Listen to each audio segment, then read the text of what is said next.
Ganun pa. Delicious.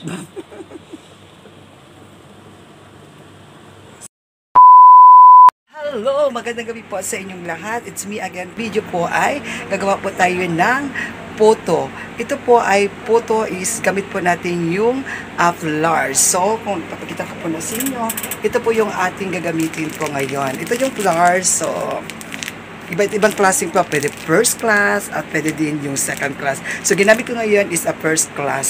So, ayan po guys. So, gagawa po tayo ngayon. Stay put lang po tayo at samahan niyo po ako. Ayan po. So, at kasama ko ngayon si Teddy. Si Teddy po ay from Indonesia. Say hi. Hello. Hello. Hi, hi. Hi. Si Teddy. Kaurang nga pa din. Aku Indonesia ba? Indonesia, Jawa Barat, Cirebon. Iyan po. So, nakilala niyo po yung aking kasama ngayon sa pagluluto. Stay put lang po tayo mga kalapang. And, alam niyo kasi mga kalapang kung bakit po ako magluluto ngayon ng photo. Kasi, bukas special day po ng aking auntie, Harijadi Dia. Birthday po niya. So, salamat Harijadi, Kak Linda. Selamat Hari Jadi. Selamat Hari Jadi, si Kakak Linda. Kakak Linda, panjang umur, sehat selalu.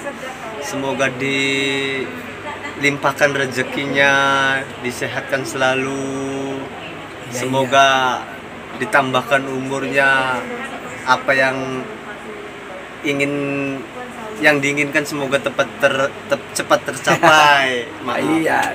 So, ayan po, si Teddy po yan. So, ngayon po, mga kalapang, ipapakita ko na po sa inyo ang ating mga ingredients. Stay put lang po tayo. Pak! Ito po guys, ang ating mga ingredients para po sa ating lutuin na puto rice. So, ito po, meron pa tayong cheese. Yan. Vanilla. At meron din tayong baking powder. So, para papantubo at vanilla, egg. So, gagamit lang po tayo ng egg ng 3 pieces. At itong cheese natin ay atin na po slicing into cube. So, yan po, mga kakabang, mag-umpisa na po natin. So, slicing muna natin pahaba. Pagkatapos natin slicing ito pahaba, i-slicing naman natin na into cubes. Yan. So, ginagawa na po natin pang cubes. So, yun po yung ating ilagay po sa itaas ng ating puto. At magagamitin tayo ng 3 itlog. Ayan. So, biyakin natin. At ito po tayo mamimix sa isang maliit na bowl. So, ayan. Biyak lang po tayo. Ayan. So, habang binibiyak po ito po yung ating lulutuin ngayon na puto rice. Ito yung first time ko na magluluto kasi first time po gamit po yung yung white flour, mix ko ng glutinous. Tingnan natin glutinous ang glutinous naman yan parang pero ito try lang po natin kasi kung ano ang kalabasan. At ngayon po, lalagyan po natin ng star margarine. Pero sa akin po, diretso ko naman po nilagay dyan. Pero, para sa, kung gusto nyo na, tunawin nyo na bago po i-mix yan sa egg. Mas maganda kasi pag tunaw talaga. Ako parang emergency kasi, kaya si birthday kasi ni Ate Linda, kailangan talaga niyang ayaw. Pasensya na po kayo. Dali-dalian po ang pagluto nito. Yan po mga kalapang, i-mix po natin. Mix lang. Pagkatapos po, i-ready na po natin yung malaking bowl. At ito po ilagay natin yung ating white flour. Itong white flour na to, first class itong white flour. Pero mamaya po, i-mix po natin ng glutinous. Ano siguro ang kalabasan ng ating puto pag glutinous? Hindi po siya tutubo. Pero okay lang yun kasi maganda kasi last time kasi kumakain po ako, binigyan po ako ng kaibigan ko. Ayan po yung ating glutinous. Yan. Konti lang po natin nilagay dyan. Yes. Lagay po natin lang konting glutinous. Yan. So, hindi yan talaga tutubo para talagang yumakuna. Pero anyway, gustong-gusto talaga ng ating birthday celebrant na ganyan yung gawa. Ibang style ito. Tapos ganito, So ganito yan, na, no? mix-mix lang po tayo. Lagyan mo siya Gamit po ng tayo ng baking powder. palayok. Ayan. So habang hinintay po natin yung next na isasawag natin dito. So yan po, lalagyan po natin ng baking powder.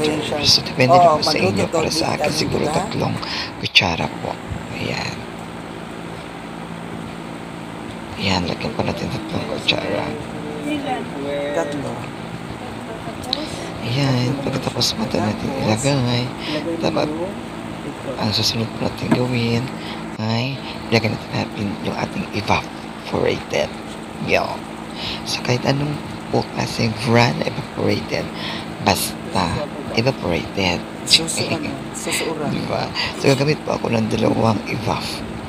Kasi 1 kilo kalahati ito ating lutuin ngayon. Kasi marami kasi kami. Kasi Hindi lang yung... isang kilo kalahati Yan. man ang ginamit natin. Kilo. Ayan. 1 kilo and a half.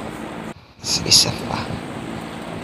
At lagay na din natin yung itlog at kasama yung ating butter. Lagyan mo dito tubig. I-mix natin. Tansyahin na po natin. At saka mo siya lagyan ng Mix-mix na tubig po at saka tayo. sugar. Hindi lang tumatapos yung dami. Madami kasi. Ayan. Kailangan talaga magiging smooth po yung Kaya matagal ating ka ako makatapos nito. pag-mix. Kasi alam mo kung Pag bakit. ganyan pa, so So, lagyan- i-add nyo naman at isa. Ayan po. Ano na ano. Ganyan lang. Ayan. So, ready na to cook Makita. ito. I-ready na po natin yung ating mga sauce or maliit na lalagyan. Ayan po. Dahil may init na po yung ating Tapos punta ka sa akin. kawali. So, dito na po natin ilagay yung ating para mag-umpisa na po tayo. Diba? Ang cute niya. So, ayan po mga kalafang. I-steam na po natin ito dahil kumukulo na yung ating tubig. So, ayan. Tapos, i-arrange natin dito. Oo, yan naman. Hintayin natin yan na 3 taon bago charot lang. Ayan. Ang ganda tingnan, diba? Sobrang gandang tingnan. Kaya mga kalafang, at i-add natin yung cheese. Ayan. Lagyan na po natin yung cheese para maging masarap po yung ating photo rice plus glutinous. Ano ang kalabasan? Ito yung kakakaibang style ng ating paglulutong puto. Ayan. At guys, hindi ito talaga tutubo kasi gustong-gusto talaga namin. Makan na. Satu. Alright. Sekejap. O apa rasa? Mantap, enak. Enak ka? Delicious. Wow. Delicious daw. Okay. Lagi, makan lagi. Sampai habis. Kasi tengok orang, kasi orang yang sampai orang kasi sadap makan. Panas. Asin. Sige, sige. Kunin ko ka dalawa. Ayan po guys, thank you. Please like, share, and subscribe mga kalapang. Hanggang sa susunod, maraming salamat po sa inyong lahat. God bless you all. Bye-bye. See you